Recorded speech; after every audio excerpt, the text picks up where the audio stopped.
NFL Network draft analyst Daniel Jeremiah has released his mock draft 2.0 for the 2024 NFL draft, and there's a big Giants logo on there, so naturally, I'm very intrigued. Jaden Daniels in there as well. Could we have a trade up? Haven't looked at it. I've used every ounce of self-control I've used to not look at this until this video. We're going to react to it live. Here we go. Caleb Williams going to kick things off. A lot of debate about what the Bears should do with this pick leading up to the draft, but I think Williams still makes the most sense for them here. Couldn't agree more. It just seems like the most likely option. And of course, this is kind of where I've been with number 2 as well. Drake May to the Commanders. Now, trading out is a possibility, as it seems Daniel Jeremiah mentioned here, but new GM Adam Peters and head coach Dan Quinn get their quarterback of the future. Now, here is where I'll say disagree for the start. And obviously, DJ is way more plugged in than I am. It's not even close. He thinks the Patriots will take Marvin Harrison Jr. Pats go veteran route to fill the need at quarterback, so maybe that's a Kirk Cousins, maybe a trade for Justin Fields, maybe signing, any number of players. They could even go out and trade for Russell Wilson. There are a lot of options here, but the Patriots end up going with MHJ at number 3, and we'll see who their quarterback ends up being. Could even be later in the draft if maybe a QB gets to the top of the second round. At number 4, Cardinals going with Malik Neighbors. So it's been, for me, the entire process, Marvin Harrison Jr. at number 4 or number 3 or number 2, wherever the Cardinals pick. It's been MHJ. He's off the board. Cardinals pivot to another extremely fun receiver, explosive, dynamic, great after the catch, and down the field. Malik Neighbors from LSU to the Cardinals. Of course, for the same reasons you like Marvin Harrison Jr. to the Cardinals, you like Neighbors. Big-time receiving threat. Different players. Neighbors is more explosive, better after the catch. Harrison Jr. is better pretty much everywhere else, right? But Cardinals still getting a really good one at number 4. Of course, as a Giants fan, don't love that, but I do like the way things are shaping up. Chargers end up going with Notre Dame's offensive tackle, Joe Alt. Left tackle, of course, for the Fighting Irish. And he says, this feels like a statement pick. Seeing how it'll be Jim Harbaugh's first selection since becoming the Chargers head coach, Alt would take over at right tackle in short order. Of course, we know about Rashawn Slater over on that left side. Keep in mind that new GM Joe Hortiz came from Baltimore, where eventual Pro Football Hall of Famer Jonathan Ogden started at guard his rookie year before taking over at tackle. An interesting idea, because with Trey Pipkins playing right tackle right now for the Chargers, Alt, I guess, would move right in there at guard if they wanted to keep Pipkins out there. I know he's still under contract, but this entire process we've talked Chargers, we've talked about either receiver, tight end, or offensive tackle with this 5th overall pick. Maybe a trade down could happen as well. Of course, I had that in my mock draft yesterday that people hated because they don't think J.J. McCarthy can go high in the draft at all, even though every NFL source seems to be saying it. Who knows what to believe there, but we'll see. Obviously, NFL draft season, ton of smoke screens out there, teams trying to manipulate other teams and the media, and craziness happens. But here, Chargers go with the first offensive tackle off the board. Can't really get mad about it. Of course, you want playmakers, right? But it's important to protect Justin Herbert. There are a ton of playmakers that you can find in the second round very easily. But at number 6, Jaden Daniels falls into the lap of the New York Giants. So, and okay, here's what's interesting, as I didn't read. As noted above, I don't make trade projections in mock drafts this early in the process, which is why Daniels is still available at number 6. I wouldn't rule out the Giants trying to move up for a quarterback, but in this scenario, Daniels falls into their lap. So that sounds like DJ expects Jaden Daniels to be off the board by 6 pretty clearly. And that's probably by, either a team moving up to 3 or even 5. But here, he is available. Could be the Giants moving up. Although with the Giants, yeah, quarterback supersedes every other need. I get that.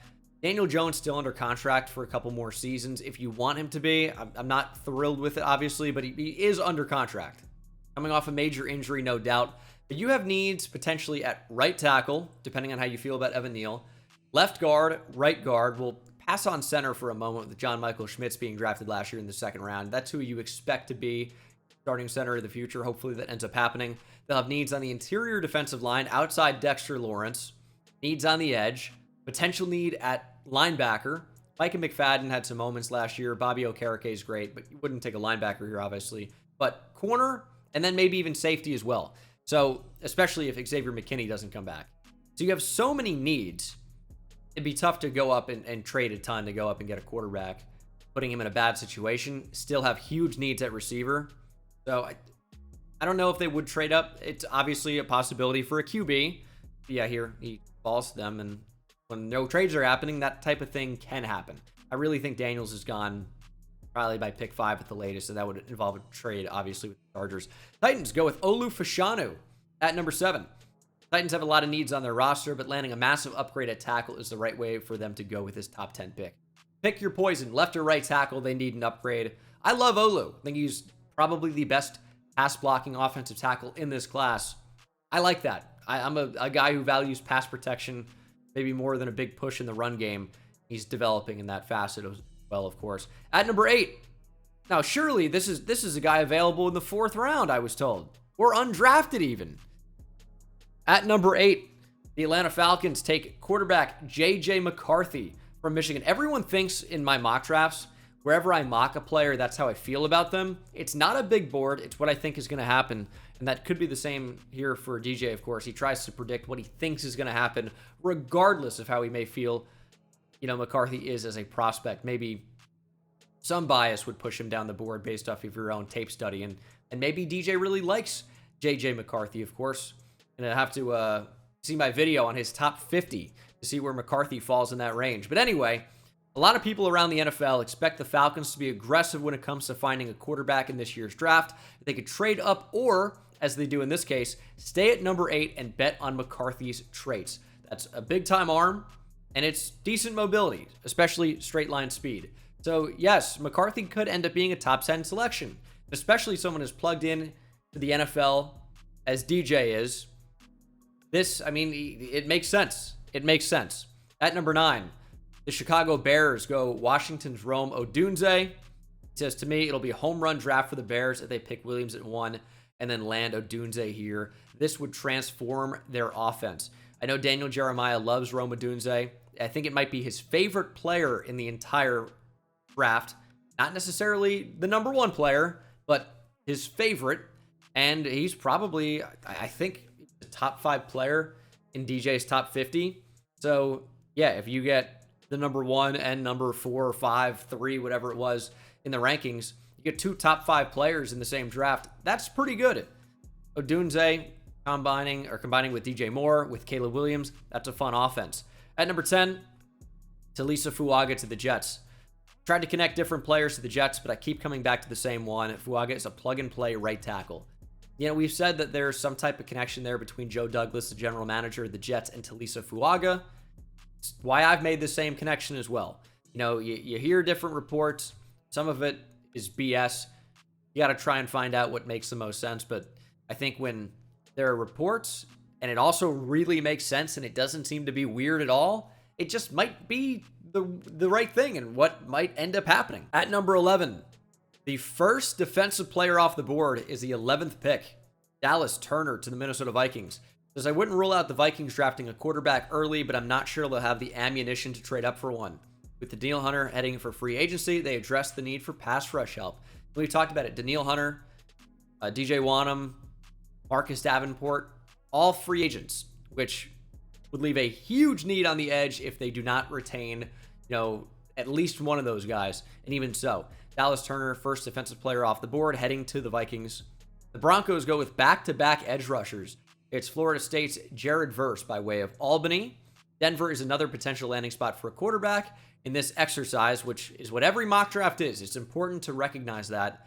It's, exploring different scenarios, as I've said. But though they complement some of the young talent in the secondary, the difference maker up front. At number 13, have the Raiders going Terrion Arnold from Alabama. Arnold is a big-time playmaker who is just scratching the surface of his potential. This would be a perfect marriage of need and talent. Yeah, like Arnold a lot as a player, and the Raiders could use help at corner. Saints go J.C. Latham, one of my favorite marriages, so to speak, in this draft. Potential starting right tackle right away. Unfortunately, it hasn't worked out for the Saints with 2022 first-round pick Trevor Penning so far. New Orleans needs to readdress the tackle position. The run on Alabama players continues. Now, I think he's a right tackle more than a left tackle.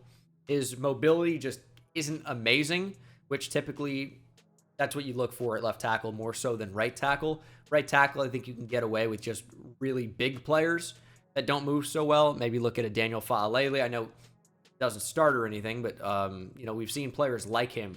They're right tackles, right? The bigger guys that don't move quite as well. Latham isn't like stuck in the mud or anything, but of course is limited by being, you know, 6'6", 6'7", 350-ish pounds, depending on where you look. Sometimes it's 330. I've seen 360 on the Alabama website. It'll be interesting to see the combine measurements for JC Latham. But yeah, this certainly makes sense, and this is also what I had. All these picks are what I had in a row on my mock yesterday. Nate Wiggins to the Colts at 15. Wiggins is going to put on a show at the NFL Combine and might be drafted earlier than this slot. Colts have proven they value traits. Chris Ballard, of course. Just look at RAS score, relative athletic score from @MathBum on Twitter, Kentley Platt. The Colts basically draft the highest ones they can find. And this Clemson product is a big-time traits corner in this year's draft. And that's pretty much what I've said the entire time and why I think Nate Wiggins could certainly be the first corner off the board. You know, you look at his combination of size and speed, and it's tough to find. I'll say length, you know, talking about the long arms when I mean size. Nate Wiggins is really fun. Colts could use corner. And of course, I've also had, I've had all of these picks. I have all of these picks. All right. That, you know, I feel good about it. Seahawks go Byron Murphy out of Texas. Leonard Williams is a pending free agent. I thought he was under contract for 2024. Maybe that's what he means. But even if the Seahawks work out a deal with him, Murphy would be a nice compliment on the interior defensive line. Maybe it's a void year in 2024 and he's actually set to test the market. That's a possibility. Well, this is Leonard Williams' contract. Just nothing here for 2024, really. But he's not. I guess it's just because the season ended. Maybe it's just completely dead. Unrestricted free agent 2024. I don't know. Interesting. You know, lately NFL contracts can be super confusing with void years and different structures and outs and things like that. But yep, seems like Leonard Williams could be hitting the open market as they get a suitable replacement in Byron Murphy. I've made the comparison to the same way Mike McDonald might have loved to use Justin Madubuike. Insert Byron Murphy here out of Texas. Hook 'em. Jags at 17 go Quinyon Mitchell, another one that I had in my mock draft. That's now 4 in a row. Jags need to get better in the secondary. Mitchell provides a nice mix of consistency, elite speed, toughness, and instincts. I would say the speed and instincts thing are what really shows up the most when you watch him. Super fun player, and he's going to test well at the Combine. Should be really, really fun. At number 18, yes, Brock Bowers has pushed all the way down the board. I didn't even think about where he would go. Completely missed this.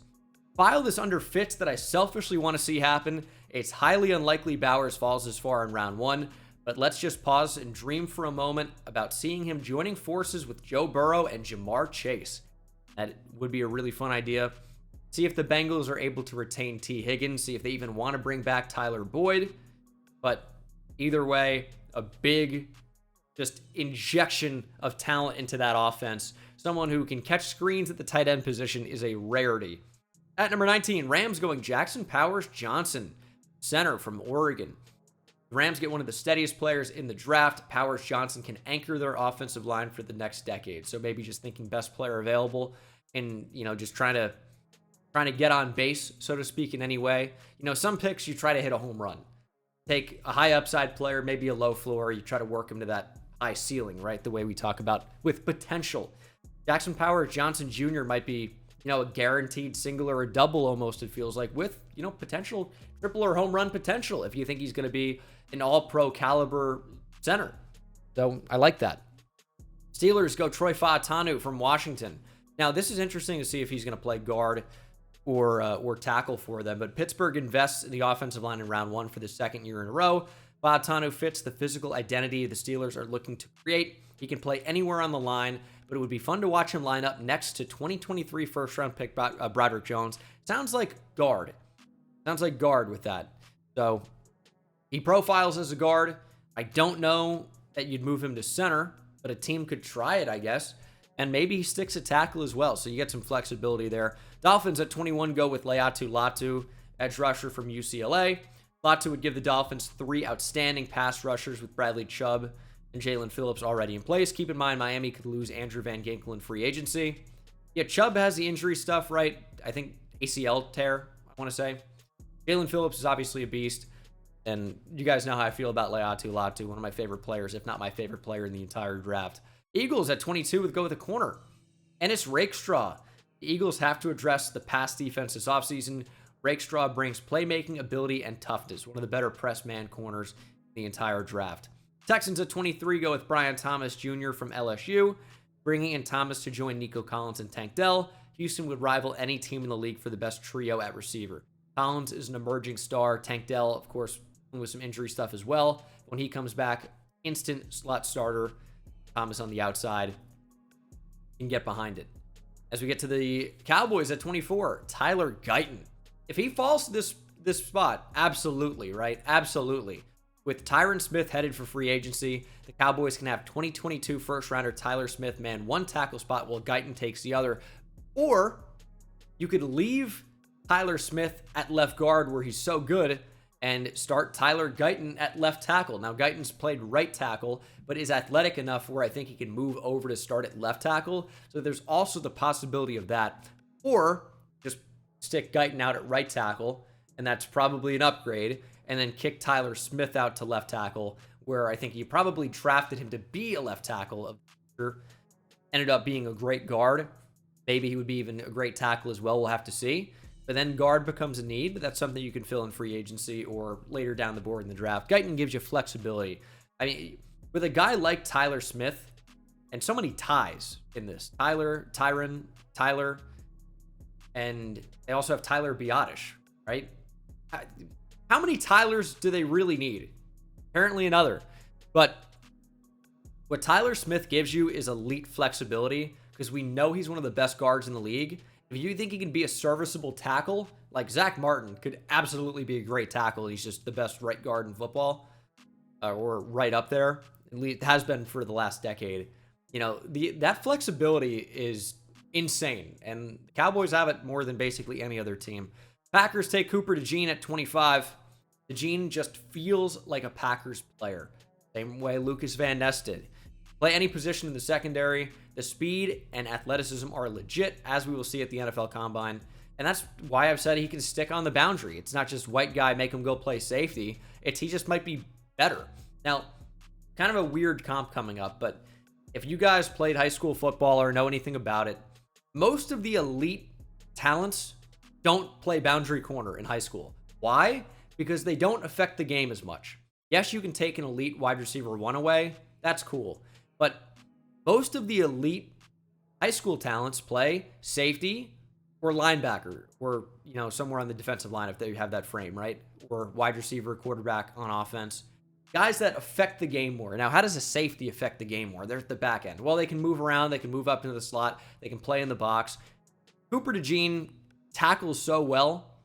Great instincts. I know it sounds cliche, but is athletic enough to play boundary corner. It's just he might be able to affect the game more as a nickel. Look at the way Brian Branch was awesome at Alabama and then came to the Lions and was awesome.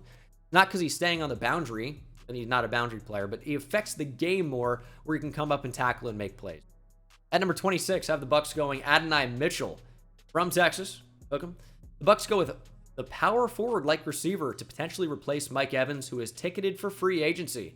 You want to see what Mitchell is capable of? Turn on the tape of the college football playoff semifinal against Washington. Yeah, he called for the ball and just said, listen, throw it to me. Goes up. It was like, and this was sad. I watched it in real time. The game ended up being sad. But it's like he floated in the air. It's like he got to the top of his leap and just floated there for a second and then came down with the football. I mean, he is an exceptional jump ball player with surprising deep speed. If he goes out and runs, you know, I-4-4, wouldn't shock me if he got into the 4-4-8 type of range. Now, could be more of a 4-5 guy, but you can get on a runway with those 40 yards. You can really get going. Don't know how quick his start's going to be, but I don't expect it to be too bad. I think he's going to run pretty well, and then you're going to see, okay, this is a different type of talent. At number 27, Cardinals going with Darius Robinson, edge from Mizzou. Robinson is a versatile, explosive lineman who had a really good week of practice at the Senior Bowl. Short and sweet there for Darius Robinson. But 3-4 versatile defensive end, rush linebacker, depending on the down and distance. And for the Cardinals, would just be typical edge player that you can move inside on clear, passing downs. Bills going with Chop Robinson. Your Von Miller type replacement. The production won't wow you, but the traits are there. The Bills could suffer some losses off the edge in free agency with contracts expiring for Leonard Floyd and AJ Epineza. Robinson could be the new pass rushing partner for Greg Rousseau. And very different type of players. Robinson is all twitch, all juice. Decent hands as well. Doesn't really have the counter moves developed yet, as I mentioned in my mock draft yesterday. But the Bills are sorely lacking in pass rush. Von Miller is looking like a bad contract. Very, very bad at this point. Lions going with Zach Frazier from West Virginia. The Lions starting guards are scheduled to reach free agency this offseason, and this feels like Dan Campbell's type of player. Frazier, a state champion wrestler in high school, could step right in at guard and eventually move to center. Frank Ragnow has some injury stuff coming back for 2024, but could be your eventual starting center. And I like to see Zach Frazier in the first round. Love him as a prospect. I pushed him up into the first round a few weeks ago to the Cowboys at 24, and I think he ends up being, somewhere in the top 40 picks. It's a good interior offensive line class with multiple centers potentially going in the first round. Ravens at 30. The Ravens have grown accustomed to seeing really talented players fall into their lap. Snagging Mims at 30 would qualify as another example of this. It's Amarius Mims, offensive tackle from Georgia. I think he only has about 8 starts under his belt, but is a starting caliber right tackle with some development. Very inexperienced, very amazing traits. It's an upside play. As the 49ers go with Graham Barton from Duke. Makes a ton of sense. The left tackle at Duke, Barton would slide inside to guard and has the athleticism to do all that is required in Kyle Shanahan's scheme. Depending on who drafts him, could be a center maybe as well, and maybe even on the Niners.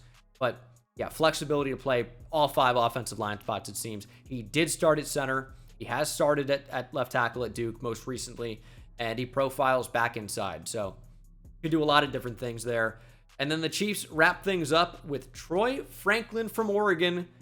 It's an upgraded MVS. That's what you're shooting for here. The Chiefs get a big-time vertical compliment to 2023 rookie sensation, Rashee Rice. It's a fun one. Pair him up with Patrick Mahomes. Match made in heaven.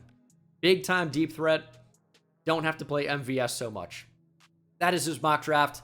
Let me know what you guys think down in the comments section below. Of course, everyone always sends me mock drafts. Do you like this? Do you hate this?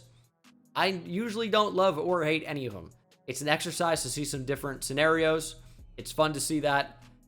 There's never a scenario that you're going to find in one of these where, oh, that has no chance of happening. That doesn't exist. I know you think in your head, some of you, that, oh, that can never happen. That's not going to happen. Oh, that'll never happen. It can happen, and it might happen. That's the way the NFL draft goes. Thank you so much for watching this video. Hope you enjoyed, and I'll see you in the next one. Take it easy.